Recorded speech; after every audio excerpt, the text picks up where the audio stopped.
Cewek ini pura-pura bisu karena malu sama behelnya. Jadi awalnya gigi cewek ini tuh berantakan. Terus dia sering dikatain sama temen-temennya. Akhirnya dia pasang behel nih, tapi malah makin dikatain. Bahkan katanya behel cewek ini kayak rel kereta api. Cewek ini lulus SMP dan lanjut SMA. Dia pindah sekolah. Di sekolah baru dia pura-pura nggak bisa ngomong karena dia nggak mau nunjukin behelnya. Udah gitu tetep aja nih ada cewek yang ngatain dia. Katanya dia nggak pantas sekolah di situ karena cacat. Tapi dia baik-baik aja karena di sekolah yang baru ini dia punya pacar. Sampai suatu hari cowok ini mau nyium dia. Cewek ini takut kalau cowoknya sadar dia pakai behel. Dia sampai jedukin kepalanya ke cowok itu. Besoknya aneh nih, semua orang mandangin dia. Cewek yang gak suka sama dia ternyata nyelidikin semuanya dan ngasih tahu semua orang kalau dia nggak bisu. Sebenarnya cuma malu aja sama behelnya. Dia langsung kesel banget nih sama cewek ini sampai bikin cewek itu jatuh dan giginya copot. Dan cewek itu jadi harus pakai behel yang sama deh kayak dia. Tapi kasihan juga si cewek ini, semuanya ketahuan dan orang tuanya jadi dipanggil. Semua cuma gara-gara behel. Dan cewek ini selalu dihantui arwah neneknya. Jadi ceritanya neneknya ini baru beberapa hari meninggal. Setelah itu di rumahnya tiba-tiba muncul koin misterius. Ngeliat koin itu ibunya langsung nangis. Katanya ada kepercayaan nih kalau ada orang meninggal yang mau komunikasi sama orang yang masih hidup, dia bakal ninggalin tanda berupa koin kayak gini. Dan aneh banget, dimana-mana cewek ini selalu nemuin koin. Bahkan pas dia main ke rumah temennya aja dia nemu koin. Dan di rumahnya dia juga suka dengar suara langkah kaki dan suara-suara aneh lainnya yang bikin dia takut banget. Karena udah gak kuat, dia tuh sampai bilang kalau dia tuh takut banget tiap lihat koin itu muncul. Dia gak mau ngeliat koin itu lagi. Dan sejak itu koinnya gak pernah muncul. Mungkin neneknya tahu nih kalau cucunya ketakutan. Tapi seiring berjalannya waktu, karena dia udah gak pernah lihat koin itu lagi, dia justru jadi kangen banget sama neneknya. Bahkan dia berharap neneknya munculin koin-koin itu lagi. Guys, aku mau rekomendasiin kalian film horor Indonesia lagi nih. Ini cuma film pendek tapi ngeri banget. Jadi ceritanya ada seorang cewek nih yang sedih banget karena dia diselingkuhin sama pacarnya. Dia mandangin foto-fotonya dulu sambil nangis. Tapi guys, cewek ini nggak diem aja. Kalian tahu kan, di Indonesia ada satu ilmu hitam yang bisa dipakai untuk balas dendam, yaitu santet. Dan cewek ini pakai media pisang untuk ngejalanin santetnya. Kalian kebayang gak nih ini pisangnya bakal diapain? Ini ngeri dan ngilu banget sih, banyak darah-darahnya. Kalau kalian berani nonton, bisa langsung lihat fullnya di Vitsy ya guys, gratis kok. Selamat nonton. Anak cewek ini insecure nih karena kulitnya gelap banget. Kalau dibandingin sama orang-orang, kulitnya beneran paling gelap. Dia jadi selalu diledekin sama temen-temennya, bahkan sama keluarganya sendiri yang kulitnya gak segelap dia. Pas dia lagi ke salon kuku nih, dia minta dipakein kutek yang pink muda. Terus mbak-mbak salonnya langsung bilang gak cocok, katanya kulitnya terlalu gelap. Dia jadi insecure banget nih, bahkan jahat banget. Temennya juga sering bilang kalau dia gak kelihatan pas malam karena kulitnya terlalu gelap. Dia sampai mikir apa dia harus ngecat kulitnya jadi putih biar orang-orang bisa nerima dia. Dia jadi malu kalau naksir sama cowok karena ngerasa dia gak pantes, gak cantik. Apalagi kalau lihat di TV, di majalah, gak ada yang nampilin orang yang kulitnya kayak dia. Sampai dia ngaca dan baru sadar nih kalau kulitnya tuh unik. Dia jadi percaya diri, bahkan selalu belain anak lain yang dibully juga. Yang dibully karena berjerawat, karena berat badannya. Dia jadi sadar kalau kecantikan itu gak harus dari fisik, tapi yang paling penting dari hati. Tiga anak ini lagi mau nginep bareng nih, dan mereka iseng nyoba permainan manggil hantu ini. Awalnya mereka berani karena mereka kan bareng-bareng bertiga. Dan emangnya bakal bergerak beneran apa? Tapi guys, ternyata beneran gerak dan mereka mulai panik. Terus cewek yang baju pink ini malah bilang dia kayaknya ngeliat sesuatu deh di kaca. Dan dari permainan itu ketahuan nih kalau ada arwah yang hadir, seorang bapak-bapak. Katanya dia terkubur di bawah rumah itu. Mereka makin ketakutan dan ditanyakan arwah itu punya permintaan apa. Katanya dia cuma minta tolong nyanyiin lagu selamat ulang tahun untuk anaknya. Anaknya juga udah meninggal, tapi besok tanggal ulang tahunnya. Arwahnya minta dinyanyiin jam 6 pagi. Anak-anak ini panik karena mereka kebiasaan bangun siang. Terus mereka berhasil nih nyelesain permainan itu. Tapi mereka ketakutan dan akhirnya bubar, nggak jadi nginep. Dan mereka diminta nyanyiin lagu selamat ulang tahun kan. Tapi anak ini telat bangun, dia baru bangun jam 7. Dia langsung buru-buru nyanyi. Dan untungnya nggak terjadi apa-apa sih setelahnya. Cowok ini jatuh cinta nih sama cewek ini. Tapi dia baru aja kehilangan pacarnya. Cewek itu selalu sedih. Cowok ini yang selalu ada ngehibur dia. Udah lama tapi cewek ini belum bisa move on. Si cowok akhirnya mutusin buat nyatain cinta dan bilang kalau cewek ini berharga, nggak baik nangis terus. serius. Tapi cewek ini belum siap.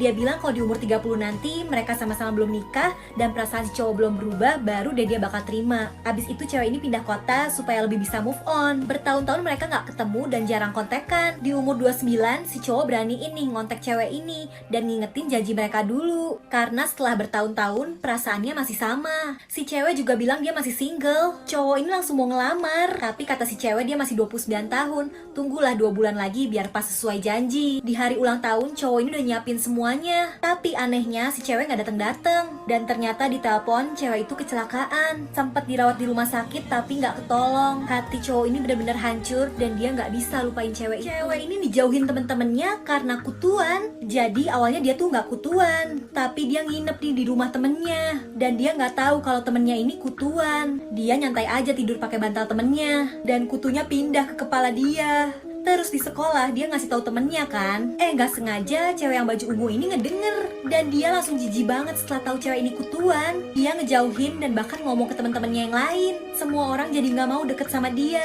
Tiap cewek ini dateng, yang lain langsung kabur. Dia jadi sendirian. Bahkan karena kutuannya parah, gurunya aja nyuruh dia pulang. Setelah berapa lama dia diobatin kan, dan kepalanya udah bebas dari kutu. Tapi dia masih aja dijauhin. Apalagi sama si cewek baju ungu ini nih. Dia sedih banget dan curhat ke gurunya, ngasih tahu kalau dia tuh udah nggak berkutu. Baru deh nih si baju ungu minta maaf, dan lama-lama mereka malah jadi akrab. Ceweknya habis berenang, terus tiba-tiba perutnya jadi buncit, kayak orang hamil. Jadi suatu hari pas baru bangun tidur, cewek ini ngerasain sakit di perutnya. Terus dia juga udah lama nih nggak datang bulan. Ibunya langsung nuduh dia hamil, padahal dia aja jomblo, nggak punya cowok. Tapi makin hari perutnya makin gede. Terus neneknya datang nih dan bilang kalau di desa itu ada satu mitos. Katanya kalau anak cewek berenang di laut pas lagi dapet, dia bakal kena kutukan dewa laut, bakal jadi hamil. Dan emang dia sempat berenang sama temennya pas lagi dapet. Dia langsung buru-buru nyamperin temennya buat nyeritain semuanya. Dan anak cowok ini denger, dia jadi digosipin semua orang kalau dia tuh hamil. Makin hari perutnya makin gede,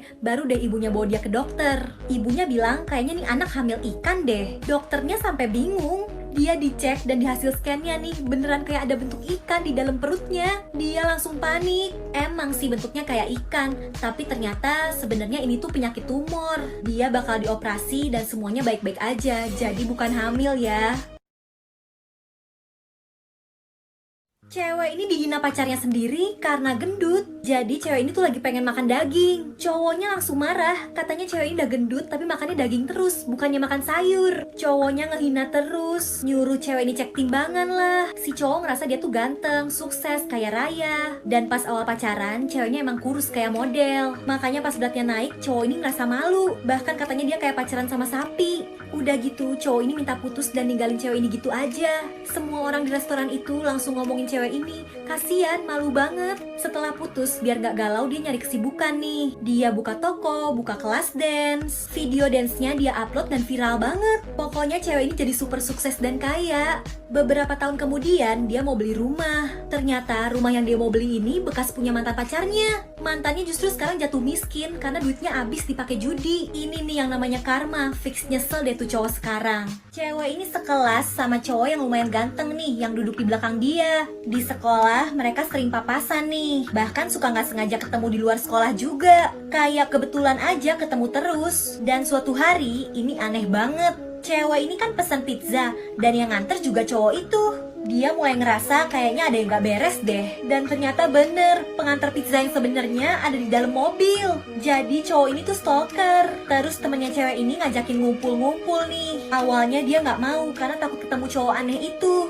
Tapi kata temennya nggak ada kok. Akhirnya cewek ini datang dan si cowok ada di situ juga. Dia yakin banget itu stalker. Cewek ini langsung kabur. Dia masuk kamar tapi kedengeran ada suara di luar. Dia buka dan cowok itu udah berdiri di depan pintu. Gak tahu deh gimana nasibnya cewek itu. Kalian tahu kan yang bilang kalau mau tidur cepet harus ngitung domba dari 1 sampai 100. Dombanya bakal loncat nih tiap kehitung. Domba yang di urutan ke 100 udah nggak sabar pengen cepet-cepet disebut. Dia nanya ke domba domba yang 99, kok kita nggak dipanggil-panggil ya? Ya dia kan urutan terakhir, jadi ya masih lama. Dari ke 40-an, 80-an, domba yang ke 100 udah nggak sabar nunggu gilirannya. Tapi di urutan ke 99, orangnya udah tidur, jadi dia nggak dipanggil. Dia sedih nih, dia pengen jadi nomor 1 yang kebagian dipanggil pertama. Terus dia sadar, dia kan angka 100, ada angka satunya. Dia langsung dapat ide ngunciin si nomor 1. Terus dia cukur angka 00 di badannya, jadi tinggal angka 1 aja. Dan di saat dia udah siap-siap bakal dipanggil pertama, ternyata orang yang tidur malah nyebut angka 100